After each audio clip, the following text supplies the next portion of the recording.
ஆண்டவராக இயேசு கிறிஸ்துவின் நாமத்தில் என் அன்பின் வாழ்த்துக்கள். இன்றைக்கு நம்முடைய தியானத்திற்காக நாம் தெரிந்து கொள்ளுகிற வேத வசனம் எபேசியர் நிருபம் 5ஆம் அதிகாரம் 8ஆம் திருவசனம். முற்காலத்தில் நீங்கள் அந்தகாரமாய் இருந்தீர்கள், இப்பொழுதோ கர்த்தருக்குள் வெளிச்சமாய் இருக்கிறீர்கள். வெளிச்சத்தின் பிள்ளைகளாய் நடந்து கொள்ளுங்கள்.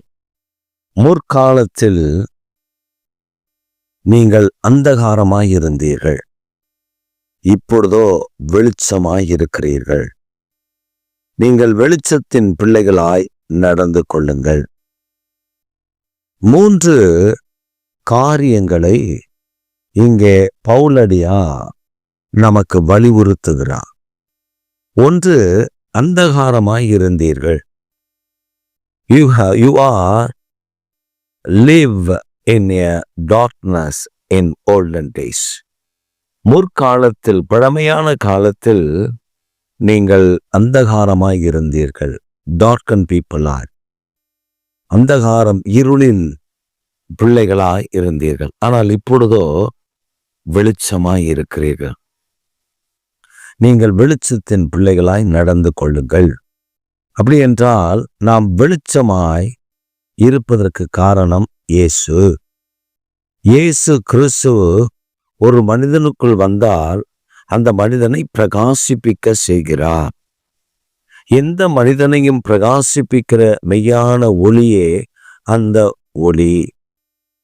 அப்ப இந்த ஒளி நமக்குள் வாசமாய் இருந்தால், இப்போ ஒளி வந்துருச்சு, நமக்குள்ள ஒளி ஏற்றப்பட்டுருச்சு. இப்போ ஒரு அறை இருக்கு, அந்த அறையில பாழாய் கிடந்த அந்த இடம் அறை, அந்த அறையை நீங்க சுத்தப்படுத்தி தூய்மைப்படுத்தி எல்லாம் பண்ணி ஒரு நல்ல விளக்கை, நல்ல பல்பை, நல்ல விளக்கை ஏற்றி அதை வச்ச உடனே அந்த இடம் முழுவதும் பயங்கர பிரைட் ஆயிரும். அப்ப வெளிச்சம்.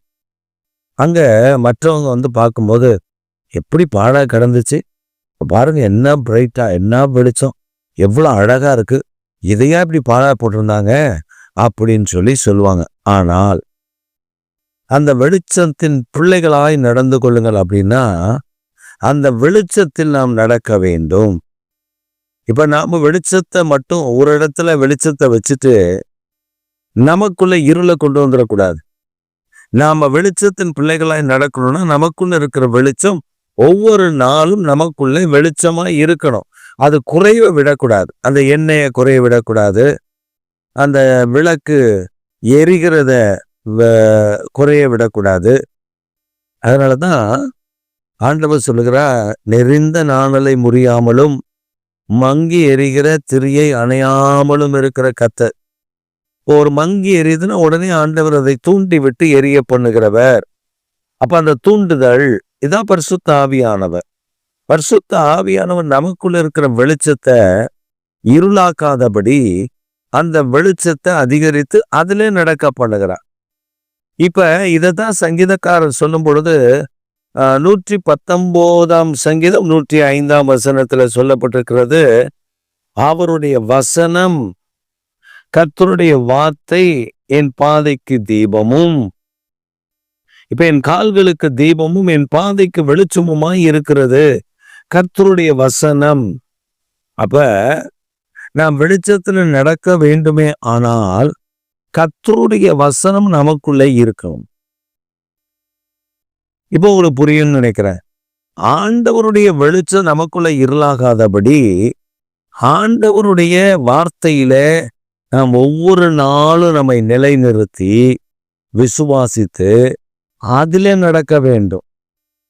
ஏதோ ஒரு வசனத்தை வாசித்து விட்டு ஓடுவது அல்ல, ஒரு அதிகாரத்தை வாசித்து, குடும்பமாக உட்கார்ந்து ஒரு அதிகாரத்தை வாசித்து அந்த அதிகாரத்தில் ஆண்டவர் சொல்லுகிற காரியங்களை புரிந்து அதன்படி நடப்பது.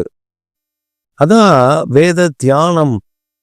ஆண்டவருடைய வார்த்தை நமக்குள்ள இருக்கும் பொழுது அது வெளிச்சமா இருக்கும். நீங்க வேதத்தை ஆராய்ச்சியெல்லாம் பண்ண வேண்டாம்.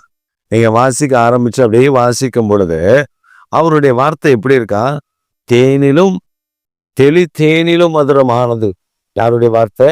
கர்த்தருடைய வார்த்தை தேனிலும் மதுரமானது. அப்ப அவருடைய வார்த்தை அவ்வளோ தேன் அவ்வளோ இனிக்குமா, அவ்வளோ ருசியா இருக்குமா அப்படின்னா ஆமா. அதை சாப்பிடும்போது அதை நம்ம வாசிக்கும் பொழுது, அதை நாம் அங்கீகரிக்கும் பொழுது, அதை நாம் ஏற்றுக்கொள்ளும் பொழுது, அதை நாம் விசுவாசிக்கும் பொழுது நமக்குள்ள ஒரு பெரிய சந்தோஷம் உண்டாகும். இப்ப நம்ம பைபிள் வாசிக்கிறோம்னு வச்சுக்கோங்களேன், அந்த வசனத்துல ஏதோ ஒரு வார்த்தை நம்மளை அப்படியே தூண்டி விட்டுரும். பார்த்துருக்கீங்களா? நம்மளை அப்படியே தூண்டி விடும். அவ்வளோ சந்தோஷமா இருக்கும். சில நேரத்துல வாசிக்கும் பொழுது ஆவியானவர்கிட்ட வேதத்துள்ள ரகசியத்தெல்லாம் காட்ட மாட்டீங்களா, காட்டுங்க பரிசுத்த ஆவியானவர் அப்படின்னு சொல்லி நீங்க ஜெபம் பண்ணி வாசி பாருங்களேன். வேதத்தில் உள்ள ரகசியங்களை நான் பார்க்கட்டும் அப்படின்னு சொல்லி நீங்க கேளுங்களேன். சில நேரங்களில் நம்ம வாசிக்கும் பொழுது, எல்லா நேரத்திலும் அப்படி ஆகாது. சில நேரங்களில் நம்ம வாசிக்கும் பொழுது டிராமட்டிக்கலா சில விஷயங்கள் நடக்கும். அதாவது அந்த பைபிள்ல அந்த சம்பவம் அப்படியே நடப்பதை நீங்கள் காண முடியும். பைபிள்ல பிக்சர் அவுட், அதாவது அந்த வீடியோவா அது கன்வெர்ட் ஆகி நீங்கள் பார்க்க முடியும். அது தரிசனத்தில் ஆண்டவர் ஆவிக்குரிய கண்களை திறந்து பரிசுத்த ஆவியானவர் உங்களுக்கு கற்றுக் கொடுப்பதை காண முடியும். சில நேரங்களில் நமக்கு நேரடியாவே ஆவியானவர் சில விளக்கங்களை கொடுப்பதை காண முடியும். இப்ப இதெல்லாம் எப்ப நமக்கு அந்த அனுபவம் கிடைக்கும் அப்படின்னா, வெளிச்சத்துல நடக்கும்போது. அப்படின்னா வசனத்தை ருசிக்கணும், வசனத்தை அங்கீகரிக்கணும், வசனத்தை தாகத்தோடு வாசிக்கணும், வாஞ்சையோடு வாசிக்கணும். எங்க கூட பைபிள் காலேஜில் படிச்ச ஒரு சகோதரர், அவன் பேரு அந்த அந்த சகோதரர், அவர் என்ன பண்ணுவார்னா, எங்களுக்கு ஒரு மிஷின் கொடுத்துருந்தாங்க. என்ன மிஷின் கொடுத்துருந்தாங்கன்னா, ஒவ்வொரு நாளும், அதாவது இரவு படுப்பதற்கு முன்பு, நாங்கள் முதலாம் ஆண்டுல வேதத்தை பற்றின தெளிவு உங்களுக்கு வேணும் அப்படின்னு சொல்லி, அது ஒரு போதகர் ஒரு செமஸ்டர் 4 மாதம் அந்த செமஸ்டர் ஓடும். அந்த 4 மாத செமஸ்டரில் அதுக்கிடையில் எக்ஸாமு, அது அந்த 4 மாதம் கரெக்டாக ஸ்டடீஸ் இருக்கும், அதுக்கப்புறம் எக்ஸாம் இருக்கும், அதுக்கப்புறம் ஹாலிடேஸ் இருக்கும், அதுக்கப்புறம் மறுபடியும் அடுத்த செமஸ்டர் ஆரம்பிக்கும். இந்த ஒரு வருஷத்தில் 2 மாதம் வெளியில் அவுட்டர் ஊழியத்துக்கு போயிடணும். அப்போ கரெக்டாக இருக்கும். 10 மாதங்கள், ஒரு செமஸ்டருக்கு 5 மாதம் அப்படின்னு சொல்லி ஒரு கணக்கு அவர்கள் வைத்திருக்கிறார். அப்போ இந்த 4 மாதத்தில் வேதத்தை முடிக்கணும். அப்போ அவர் சொன்னார், 4 மாதத்தில் நீங்கள் வேதத்தை முடிக்க முடியும். எப்படி முடிக்க முடியும்னா, ராத்திரி சாப்பிட்டுட்டு போறீங்கல்ல, ஒரு மணி நேரம் பைபிள் படிங்க அப்படின்னு சொன்னார். அப்போ நாங்கள் 1 மணி நேரம் பைபிள் படித்தா 10 அதிகாரம், சில நேரத்தில் அது 12, 13 வரும். ஆனால் நார்மலாக 10 அதிகாரம் வாசிக்க முடியும். அப்போ நாங்கள் 10 அதிகாரம் வாசிச்சுட்டு அடுத்த நாள் அந்த பாஸ்டர்கிட்ட சொன்னோம், ஃபஸ்ட்டு 10 அதிகாரம் தான் வாசிக்க முடிஞ்சது. சொன்னேன், இட்ஸ் குட், கரெக்டாக வாசிக்கிறீங்க, 10 அதிகாரம் தான் வாசிக்க முடியும், நீங்கள் அப்படியே வாசிங்க அப்படின்னு சொல்லிட்டேன். ஆனால் அதை எழுதணும். அதாவது ஒரு நோட் போட்டு எத்தனை மணிலேருந்து எத்தனை மணி வரை நீங்கள் வாசிக்கிறீர்கள், எத்தனை அதிகாரம் வாசிக்கணும், இதை நாங்கள் எழுதி டெய்லி காட்டணும். வாரத்துக்கு ஒரு தடவை ஒரு சைன் பண்ணிடுவார். ஆனால் டெய்லி பார்ப்பார், ஏமாற்ற முடியாது. இப்படி ஓடிட்டு எங்க கூட படித்த ஒரு சகோதரர், அவன் என்னன்னா படித்த மாதிரியே நாங்கள் பார்க்கல, அவன் எழுதியிருக்கான்.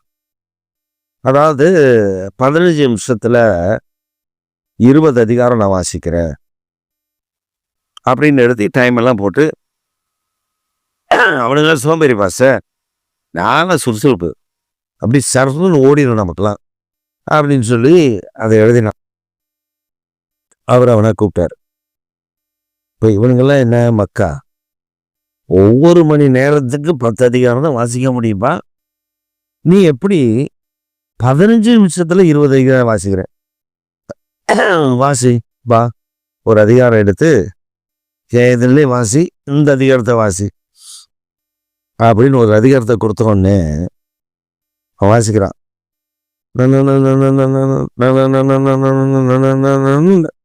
அப்படின்னு ஓடுறான். உடனே அவரு 10 அதுக்குள்ள அவரு அப்படி அப்படி ஒரு ஒரு 2 செகண்ட் தான். 10 வருஷம் போயிட்டேன்றான். அது நிறுத்தி, தம்பி இந்த மாதிரி நீ பைபிள படிச்சுன்னா நீயும் விளங்க மாட்ட, உன் சம மக்களையும் விளங்க விட மாட்டேன். இப்படி பைபிள் படிக்கக்கூடாது, நிறுத்தி நிதானமா படி. அதான் நான் பார்த்தேன். 15 நிமிஷத்துல 20 அதிகாரம் இப்படிதான் வாசிக்கிறியா நீ அப்படின்னு சொல்லி அவனுக்கு பனிஷ்மெண்ட் கொஞ்சம் கூடுதலாகவே கொடுக்கப்பட்டது. அப்புறம் போய் அவர்கிட்ட அவன் கையில காரணம் விழுந்து பனிஷ்மெண்ட்டை குறைச்சி, அப்புறம் அவன் அப்பயும் படிக்கல, அவன் பிரார்த்தனை தான் பண்ணான். இன்னைக்கு அவன் ஊழியத்திலும் இல்லை. அப்ப அந்த வேத வசனம் உண்மையா வாச நிறைய பேர் இருந்தாங்க எங்க செட்ல. உண்மையா வாச நிறைய வாலிபர்கள் இருந்தாங்க. அவங்க எல்லாமே இன்னைக்கு நல்லா ஷைன் பண்றாங்க. காரணம், அந்த வேத வசனத்தை ருசித்தார். அது கால்களுக்கு தீபம், பாதைக்கு வெளிச்சம், நம்ம நடத்தும். அதான் ஆண்டவர் சொல்றாரு, நீங்க வெளிச்சமா இருக்கீங்க, வெளிச்சத்தின் பிள்ளைகளாய் நடந்து கொள்ளுங்க. இப்ப நாம வெளிச்சத்தின் பிள்ளைகளா நடக்கும்போது 2வது ஒரு காரியம் இருக்கு. முதல்ல அது நமக்கு பாதைக்கு வெளிச்சமா இருக்கும். 2வது ஒரு காரியம் இருக்கு. 1 யோவான் 1வது அதிகாரம் 7ஆம் வசனத்துல சொல்லும் பொழுது, அவர் ஒளியில நடப்பது போல நாமும் ஒளியில நடந்தால் ஒருவரோடு ஒருவர் ஐக்கியப்பட்டிருப்போம். இயேசுவோடையும் நாமும் ஐக்கியப்பட்டிருப்போம். குமாரனாக இயேசு கிறிஸ்துவின் ரத்தம் சகல பாவங்களை நீக்கி நம்மை சுத்திகரி. அப்ப 2வது ஒரு காரியம் என்னன்னா, நாம் அவர் அந்த ஒளி, அதாவது வேத வசனத்தின்படி நாம் நடக்க ஆண்டவரோடு ஐக்கியப்பட்டிருப்போமே. ஆனால் அங்க ஒரு காரியம் நடக்குது, நம்முடைய பாவங்களை அவர் மன்னிக்கிறார். நமக்கு தெரிஞ்சோ தெரியாமலோ நிறைய பாவங்கள் நம்ம செஞ்சிருப்போம். நம்ம பாவ லிஸ்ட்ல இதெல்லாம் பாவம் இருந்திருக்கோம், இதெல்லாம் பாவம் இல்லைன்னு நினைச்சிருப்போம். நம்ம நினைச்சிருப்போம்ல, இதெல்லாம் பாவமா அப்படின்லாம் நினைப்போம். ஆனா வேதத்தை வாசிக்கும் பொழுது அது கத்துக் கொடுக்கும், ஏப்பா இதுவும் பாவம், இது மரணத்துக்கு எதுவான பாவம், இந்த மரணத்துக்கு எதுவல்லாத பாவம்னு வேறு விதிக்கப்பட்ட பாவங்களை அது அழகா நமக்கு சொல்லி கொடுக்கும். அப்ப இந்த பாவங்களிலிருந்து நாம் மன்னிக்கப்படணும். அப்ப என்ன நடக்கும்? நாம வேதத்தை வாசித்து அதன்படி நடக்க ஆரம்பிக்கும் பொழுது, ஐயோ நான் இந்த பாவத்தை செஞ்சிருக்கிறேன், இந்த பாவத்திலிருந்து ஒரு விடுதலை பெறணும் கேட்போமா? அப்ப நம்ம கேட்கும் பொழுது அதுங்க எங்க நடக்கும்? அந்த பாவத்திலிருந்து ஆண்டவர் ஒரு விடுதலை தருவார். இதைத்தான் யோவான் 1 யோவான் 1ஆம் அதிகாரம் 7ஆம் வசனம் நமக்கு தெளிவுபடுத்துகிறது. அப்ப நாம வெளிச்சத்தின் பிள்ளைகளாய் நடக்கிறது என்பது ஒரு சின்ன விஷயம் கிடையாது, பெரிய காரியம். ஆனா அதில் நடக்கும் பொழுது அற்புதங்களை காண்போம். நம்ம வாழ்க்கையில குறைவுகள் மாறும். நமக்கு தெரியாத பாவங்கள் இருக்குல்ல, சாபங்கள், பாவங்கள், ஆக்கிரமங்கள், ஜெனட்டிக் வியாதிகள் நிறைய இருக்கு. அதெல்லாம் கத்த நமக்கு வேதத்தை வாசிக்கத்தான் தெளிவு வரும். ஆவியானவர் நம்மோடு கூட பேசுவார், நம்மை விடுவிப்பார். அதனால இந்த காலை வேளையில உங்களோடு கூட கர்த்தர் பேசுகிறார் என்று நான் விசுவாசித்தேன்.